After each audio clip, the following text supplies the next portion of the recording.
बिस्मिल्लाहिर्रहमानिर्रहीम। तमाम तरीक़े उस वहदहुल्ला शरीक के नाम जो दिलों के भेद खूब जानता है।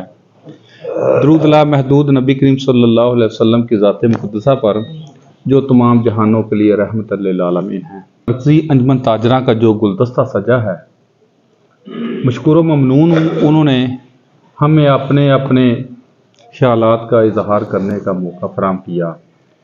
खुशनसीबी हमारी ये है कि सबसे पहले जो है ये एक दूसरे की राय का एहतराम भी करते हैं, सुनते भी हैं और कोशिश करते हैं उस पर अमल दरामद किया जाए और यहाँ उसकी जो राय है उसका एहतराम करके उसको दलील के साथ उसको मोटिवेट किया जाए। ये तो थी मरकज़ी अंजुमन ताजरा की एक तारीफ जो चंद अल्फाज में मैंने पेश की।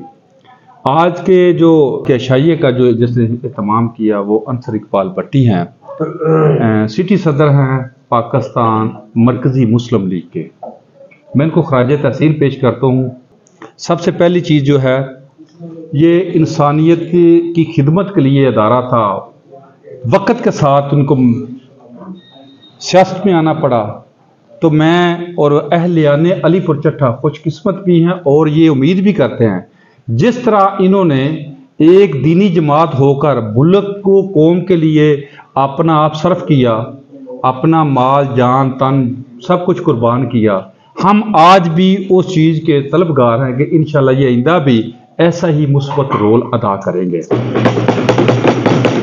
और जो वतन अजीज में सियासी अदम शिकार है उसका खला पूरा करने में ये सलाहियत भी रखते हैं और हम कभी उम्मीद भी करते हैं कि इंशाल्लाह ये खला पूरा करने की दिन रात कोशिश करेंगे। तो हमारा सलाफ ये फरमाता है कि अगर आपने नेकी करनी है तो एक हाथ दूसरे हाथ को भी पता ना चले।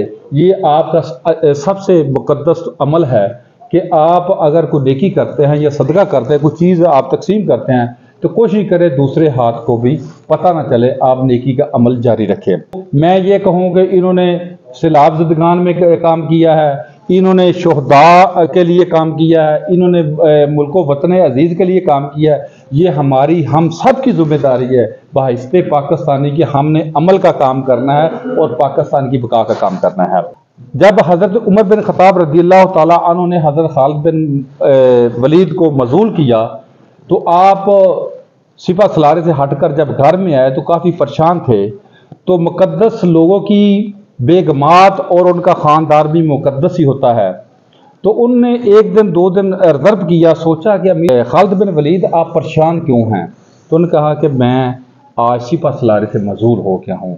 तो आज हमारे लिए वो मुशलह राह हैं वो अल्फाज जो एक मुकद्दस औरत के थे। उन्होंने फरमाया कि आप मुझे ये बता दें, आप सिपा सलारी के लिए जंग करते थे या इस्लाम की बका की जंग करते थे? आपने दीन इस्लाम की सरबुलंदी के लिए जंग की है या आपने अपनी सिपा सलारी की बका की जंग की है? आपने नबी करीम सल्लल्लाहु अलैहि वसल्लम के साथ जो अहद किया था, आपने जो नबी सल्लल्लाहु अलैहि वसल्लम की गुलामी में जो आपने इकरार किया था, आप उसके लिए जंग लड़ रहे हैं या अपनी सिपा सलारी के लिए जंग लड़ रहे हैं? तो खालिद बिन वलीद रज़ियल्लाहु ताला अन्हु ने कहा कि वाकई आपने मेरा जो है ना मेरी मुश्किल आसान कर दी कि मैंने नबी सल्लल्लाहु अलैहि वसल्लम के दीन की खातिर ही जो भी फतवात की हैं, जितनी जंगें लड़ी हैं, या मैं जहाद के अमल में रहा हूं, सिर्फ मैं अल्लाह की रजा की खातिर रहा हूं और नबी सल्लल्लाहु अलैहि वसल्लम की दीन की खातिर रहा हूं।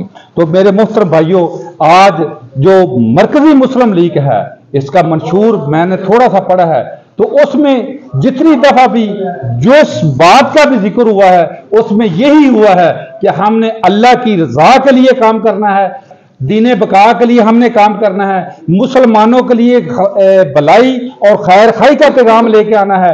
जो मुल्क में खलफशार है उसको ख़त्म करने के लिए हमने कोशिश करनी है और जो मुल्क के वसाइल पर काबिज हैं उनके साथ हमारा ऐलान जंग भी है और हमारी इस बात पे बका है कि हमने इस्लाम के नाम पर जो मुल्क मारदे वजूद में आया था उसकी असल हिफाजत करके हमने इंशाअल्लाह अल्लाह के फजलो करम से इस्लाम का परचम लहरा कर पूरी दुनिया को ये पैगाम देना है कि पाकिस्तान इस्लाम के नाम पर बना था और इस्लाम के नाम पर कायम रहेगा।